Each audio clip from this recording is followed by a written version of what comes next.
کی جو جماعت ہے عوام پاکستان پارٹی، آپ کیا منشور لے کے آئے ہیں عوام کے پاس؟ مطلب کن بنیادوں پہ آپ نے ایک نئی سیاسی جماعت کو جو دیکھیں عادل صاحب، بات یہ ہے کہ منشور اگر پورے پارٹیوں میں پڑھیں گے، اب تمام پارٹیوں میں ایک کم و جیسے بیش ایک ہی ہے، لیکن کچھ یونیک سیلنگ پوائنٹ ہوتے ہیں سر، اچھا یو ایس پیز. ٹھیک ہے نا.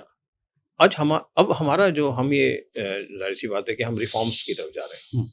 ہمارا جو ایک ویژنری پیپر ہے جو لانچ کیا ہم نے، وہ تمام جتنے شعبے ہیں، چاہے وہ تعلیم کا ہو، ایجوکیشن کا ہو، چاہے وہ صحت کا، ہیلتھ کا ہے، آپ کا انفراسٹرکچر کا ہے، اکانومی کا ہے، سارا ہم اس میں ریفارمز لانا چاہتے ہیں.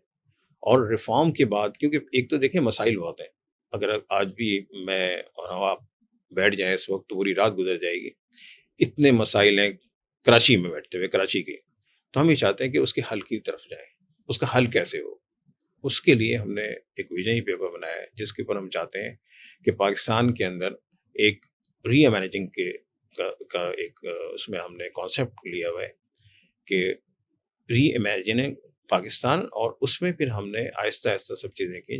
جیسے ہم نے ایجوکیشن کی بات کی، تو ایجوکیشن پہ ہم نے یہ رکھا ہے کہ پوری اس کا سروے کیا ہے. تو ہمارے کچھ ایکسپرٹیز ہیں اس کے اندر.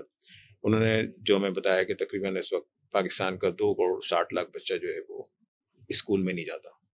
اس میں تقریباً 70-80 لاکھ کا جو ہمارے کراچی کا بھی. تو اس پہ ہم ورکنگ کر رہے ہیں کہ ہم کیسے ان کو اسکول میں لے کے آئیں. آگے ہمیں یہ جو جنریشن ہوگی، ہماری جنریشن جو آگے 10 سال، 15 سال، 20 سال میں، کیونکہ یہ لیڈرشپس کو بنانی ہوتی ہیں چیزیں جہاں پر ہم پوری قوم کو ایک روڈ میپ دیتے ہیں. اس روڈ میپ پہ جو ہے وہ سسٹم بنتا ہے. اور بدقسمتی سے آپ کو پتہ ہے کہ سسٹم کی لڑائی ہر آدمی اب سمجھ گیا ہے کہ سسٹم کو چینج کرنا ہوگا. جس طرح ہم نے بھی اپنا جو نعرہ بنایا ہے وہ یہی بنایا ہے، بدلیں گے نظام، عوام پاکستان بدلیں گے نظام. تو یہی ہم نے بنا کے ایک سلسلہ شروع کیا ہے. آہستہ آہستہ پھر ہم آپ کو ہی بھیجتے رہیں گے چیزیں جو ہماری اپنی بن رہی ہیں.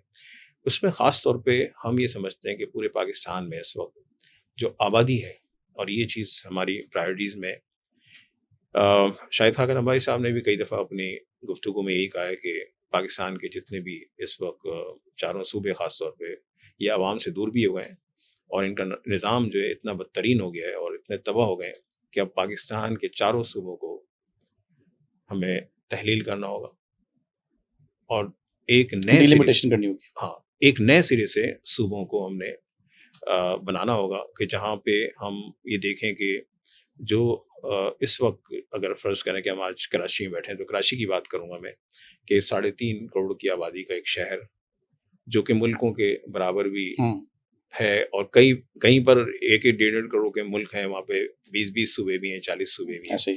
اور چاہے وہ آپ اس کو انتظامی یونٹ کے نام دے دیں، لیکن یہ اب ضروری ہو گیا ہے پاکستان کے لیے، اور پاکستان کو استحکام میں کی ضرورت ہے. اور اس وقت یہی ہے کہ ہم اس کو چھوٹے چھوٹے انتظامی یونٹس کے اندر اگر پورے پاکستان کو تقسیم کرتے ہیں، چاہے وہ 2023 کے سینسس کے مطابق آپ اس کو ڈویژن میں کر دیں، یا پھر یہ کہ شاہد صاحب تو یہ کہتے ہیں کہ اس کو تو ڈسٹرکٹ وائز ہونا چاہیے، ہر ڈسٹرکٹ کو آپ انڈیپینڈنٹ کر دیں تاکہ آپ کے ڈسٹرکٹ جو ہے وہ خود ہی سب کچھ کریں اور ان کو پوری جو ہے مطلب